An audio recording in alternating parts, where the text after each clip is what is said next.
I thought she was just my neighbor's wife, but the day her hands touched my wrist, I realized some connections heal more than just pain. Tea was supposed to be a quiet move. No noise, no fuss, just a small truck and a handful of boxes carrying the pieces of a life I was trying to restart. The neighborhood seemed peaceful, almost too peaceful for someone like me who had spent years surrounded by the chaos of the city. The air smelled cleaner here, sweeter somehow, touched by the faint scent of garden flowers and the promise of calm. I remember that first afternoon vividly. The sun was dipping low, brushing the rooftops with gold. I was struggling to carry a heavy box through the narrow gate when a soft voice called out from behind the hedge. "Need a hand?" I looked up, and there she was. She had that kind of beauty that didn't announce itself. It lingered quietly, revealed in the graceful way she moved, the calm in her expression. Her hair was tied loosely, a few strands slipping free to catch the light. There was kindness in her smile, the kind that made you forget your exhaustion for a second. "I'm fine," I lied, trying to adjust my grip on the box. She didn't believe me. Within moments, she was beside me, taking one end of the box effortlessly. I noticed the faint scent of jasmine on her skin, like the air had followed her inside. We set the box down in the hallway, and I finally introduced myself. She smiled again. "I'm Sarah," she said, wiping her hands gently on her apron. "We live next door.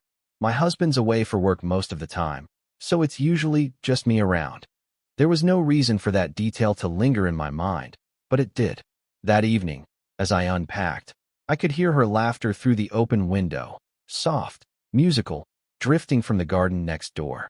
It mixed with the sound of sprinkling water and rustling leaves. There was something comforting about it, like the world had already started settling around me. The next few days were a quiet rhythm of polite greetings and short exchanges. She'd wave from her yard in the mornings, sometimes drop off fruit or fresh bread, saying she baked too much for one person. Her tone was warm, friendly, never crossing the line of neighborly kindness. Yet every conversation seemed to linger in the air longer than it should.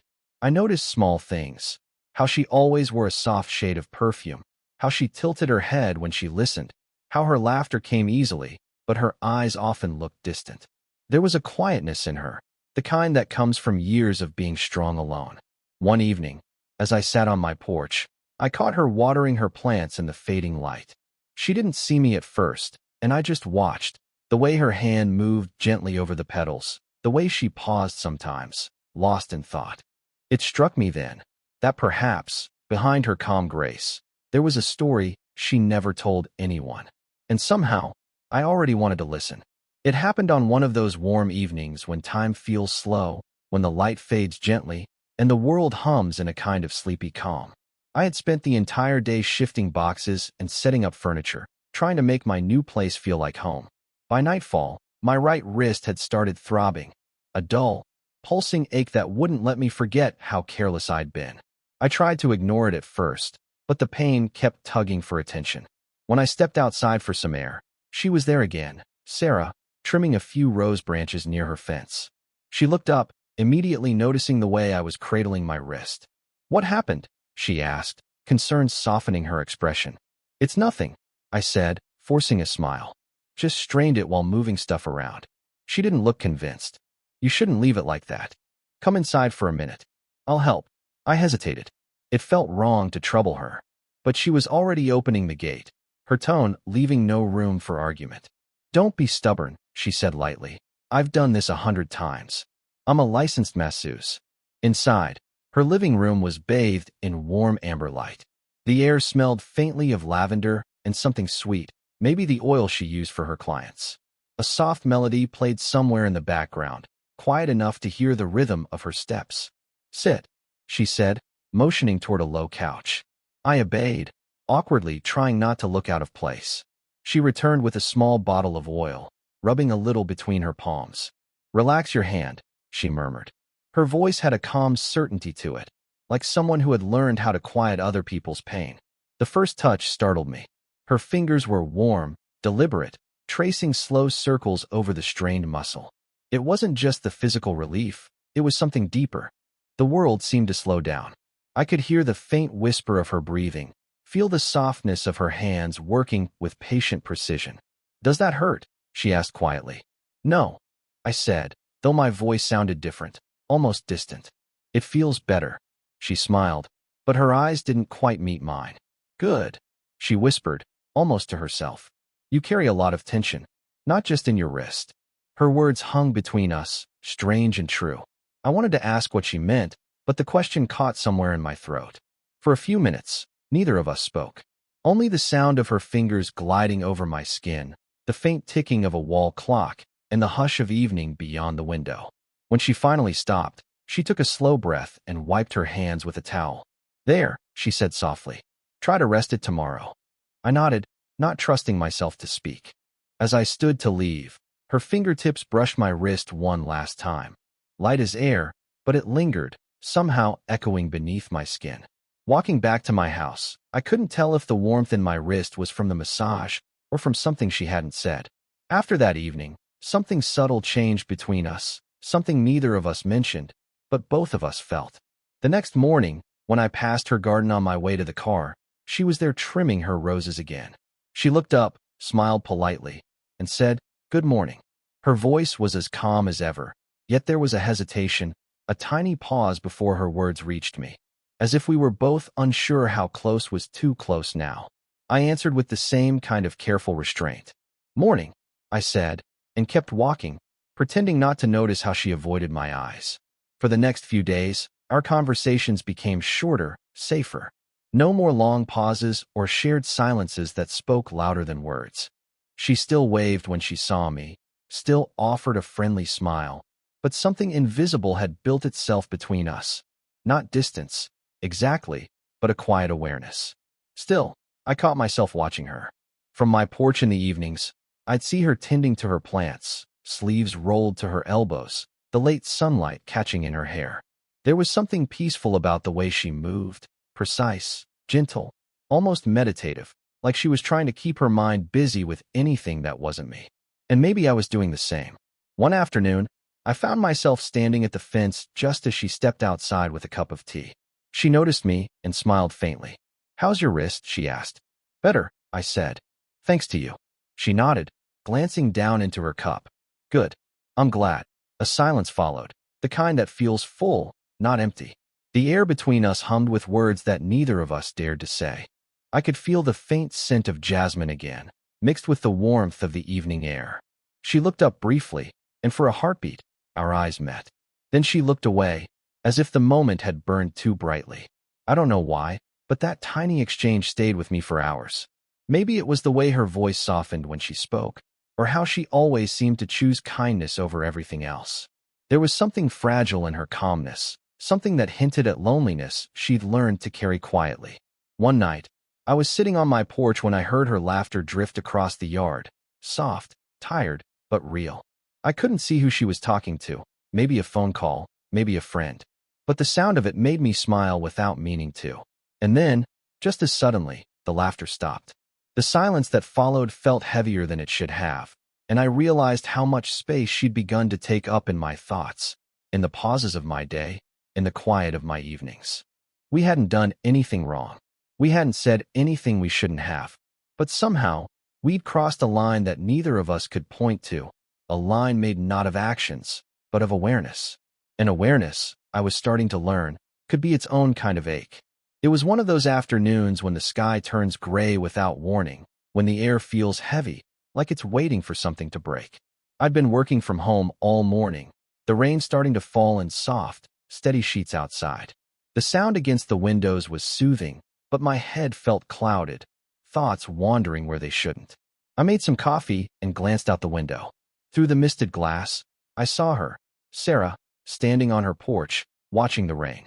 She had her arms folded, a shawl draped loosely over her shoulders.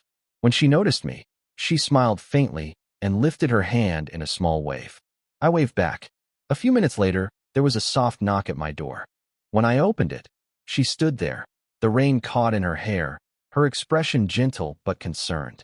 "You look tense," she said with a quiet laugh. "That wrist again?" I smiled, shaking my head. "More like my whole body this time." She hesitated, then said softly, "I still have my oils set up, if you need to relax for a bit. Only if you want." I should have said no. I should have found an excuse. But something in her tone, The sincerity, the calm, made it impossible. I nodded. Sure. Inside her house, the air was warm and faintly scented with sandalwood. The lights were dim, soft enough to blur the edges of the room. The rain outside filled the silence like background music. She motioned toward the same couch as before. Sit, she said quietly. You've been carrying tension again. I sat down, and she began to work, slower this time, gentler. Her hands moved across my shoulders, firm and steady. It wasn't just physical. It felt like she was trying to untangle something deeper, something words couldn't reach. You don't sleep well, she murmured. It wasn't a question. I exhaled. Not lately. She nodded slightly. You think too much. I almost laughed, but it came out more like a sigh. Maybe. Her movement slowed. It's strange, she said softly, how people can live next to each other for years and never really see each other. And then one day, she stopped mid-sentence, her hands pausing on my back. I turned slightly to look at her, but she shook her head, a faint, almost embarrassed smile on her lips. Never mind, she whispered. The air felt different now, heavier, charged. The rain had grown louder, the rhythm matching the quickening of my heartbeat. Her fingertips brushed my shoulder once more, and for a moment, I wanted to reach for her hand. But I didn't. Instead, I just closed my eyes and let the silence speak for both of us. When she finally stepped back, her voice was barely above a whisper. You should rest. I nodded, my throat tight. Thank you. As I stood to leave, she handed me a small towel. Our fingers brushed, just a second of contact, but it felt like everything that had been unsaid was contained in that fleeting touch. The rain followed me home, soft and endless. And even after it stopped, I could still feel the warmth of her hands long after the world had gone quiet. The next time I saw her, it was a quiet evening just after the rain. The world outside still smelled of wet earth and roses, and the air carried that cool calm that always comes after a storm. I hadn't planned to see her that day. I'd only stepped outside to bring in the laundry I'd forgotten. But there she was, standing near the fence, her hair still damp, her shawl slipping off one shoulder as she reached up to clip a few leaves from her rose bush. When she noticed me, she smiled, a tired, honest smile. Hey, she said softly. You've been hiding. I thought maybe I should, I said, half smiling. Didn't want to wear out my welcome. She shook her head. You couldn't. The simplicity of her answer hung between us, quiet but heavy. I wanted to ask what she meant, but the look in her eyes told me she already didn't want to explain. Instead, she brushed a strand of wet hair from her cheek, and for a second, I forgot how to breathe. Then she said it, almost casually. Your shoulders still tense. I nodded before I could think. A little. Come inside, she said, her voice barely above the sound of the rainwater dripping from the roof.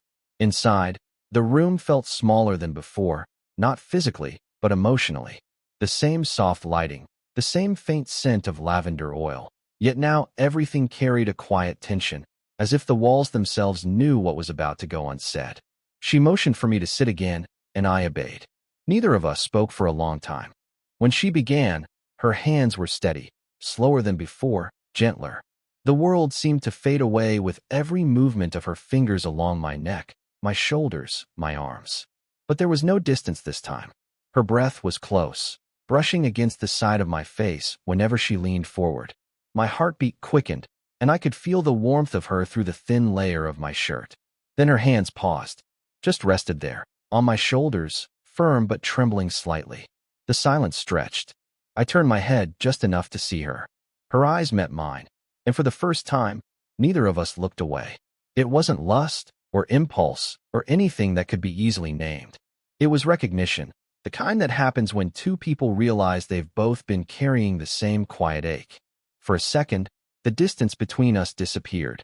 My breath caught.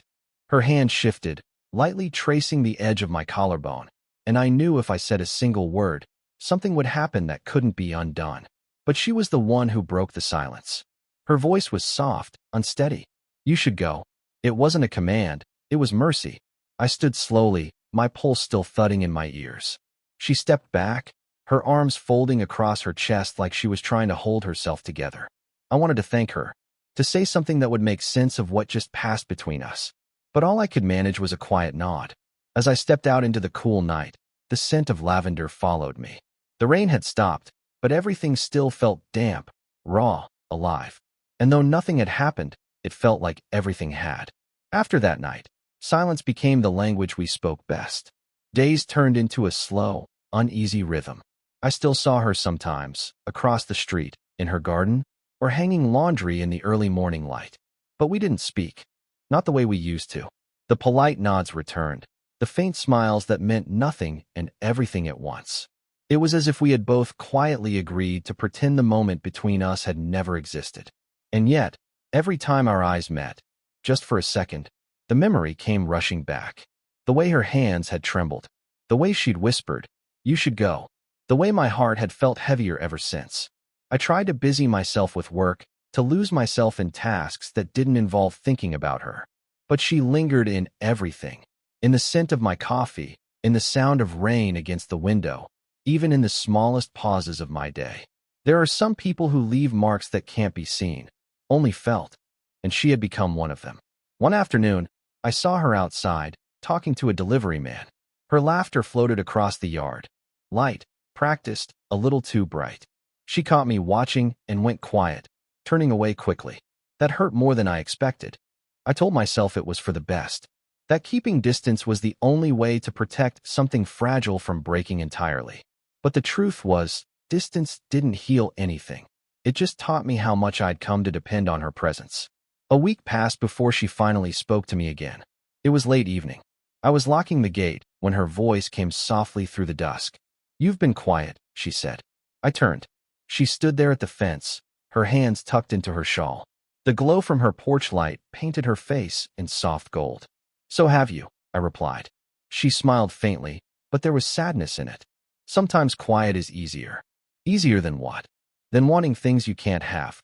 The honesty in her tone caught me off guard. There was no pretense left, no polite smiles, no neighborly warmth. Just truth, bare and heavy. We stood there for a moment, neither of us daring to move closer. The night was cool, and somewhere far away, a dog barked. Ordinary sounds in an evening that felt anything but ordinary. Finally, she took a slow breath. "My husband's coming home next week," she said quietly. "He's been away too long. I need to reset things." I nodded, even though it felt like the ground had shifted beneath me. "Of course," I said. "You should." She looked at me for a long second, long enough for me to see every emotion she wasn't saying, and then she turned away. As she disappeared inside, the soft click of her door echoed through the empty street. That night, I sat on my porch, listening to the faint hum of the neighborhood.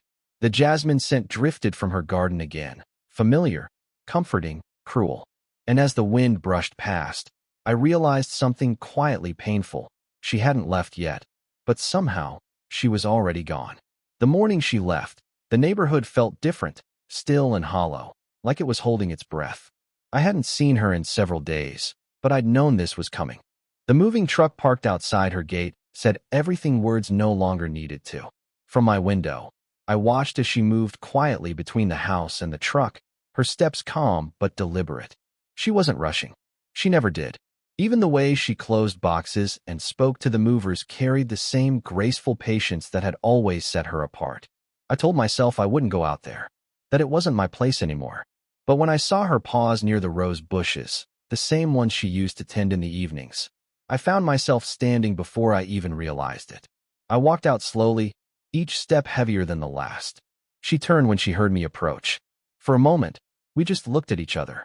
The air was warm, touched by the faint scent of jasmine again, as if the world wanted to remind me how all of this had begun. "You're really leaving?" I said quietly. She nodded. "It's time." Her voice was steady, but her eyes told a different story, one that wavered between relief and regret. Her husband was already in the car, talking on his phone, oblivious to the quiet exchange happening a few steps away. "I didn't get to thank you," I said, "for everything." She smiled softly. "You don't need to." "I do," I insisted. "You helped me more than you know." Her eyes softened. "And you reminded me what gentleness feels like." She took a small step closer. "It's been a long time since someone just listened." There was a pause, a deep, aching silence that seemed to stretch beyond time. I could hear the faint hum of the truck's engine, the rustle of the trees, the slow beating of my own heart. She reached out then, just enough for her fingers to brush my arm. The touch was light, but it carried everything: gratitude, apology, affection, restraint. Take care of that wrist, she said with a faint smile. And yourself. Her hand lingered for a second before she drew it back. Neither of us tried to say goodbye properly. Some things lose their meaning when you put them into words. I watched as she got into the car. Her husband glanced at me briefly, then turned his attention to the road ahead. She looked out the window once, her gaze finding mine through the glass. There was no wave, no smile, just a silent exchange, a final acknowledgement of something we both knew could never belong to the world outside that small space we'd shared.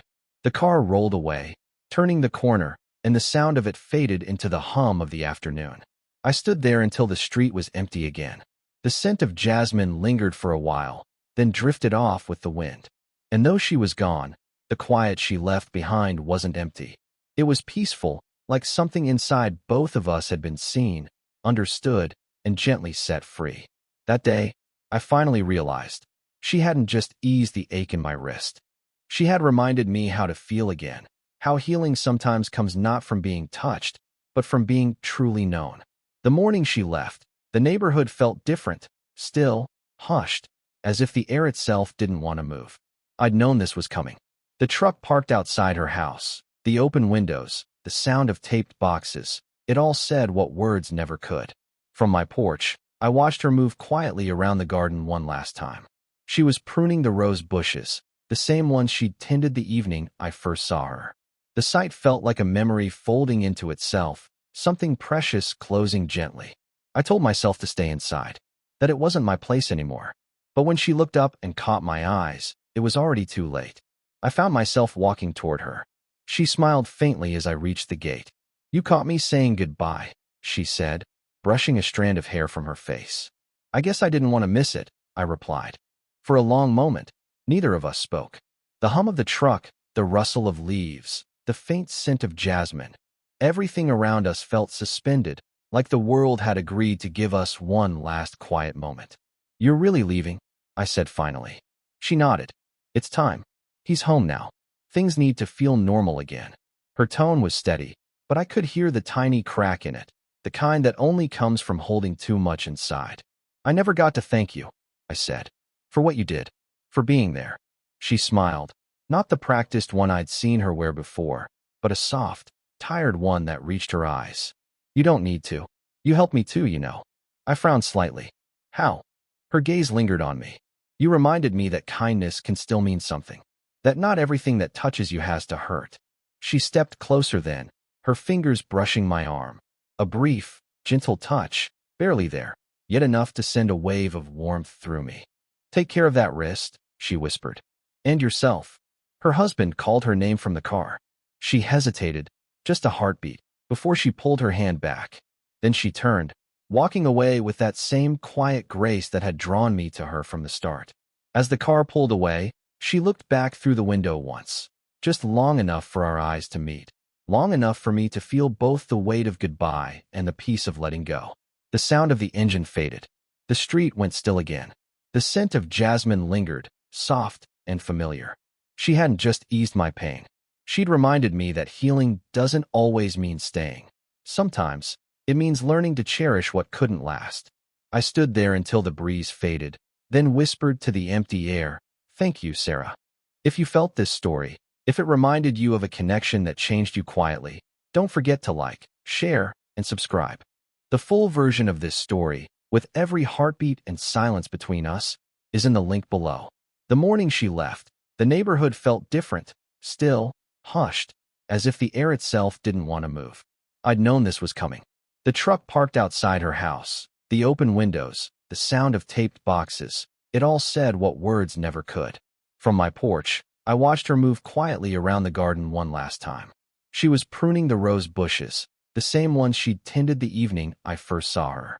The sight felt like a memory folding into itself, something precious closing gently. I told myself to stay inside, that it wasn't my place anymore.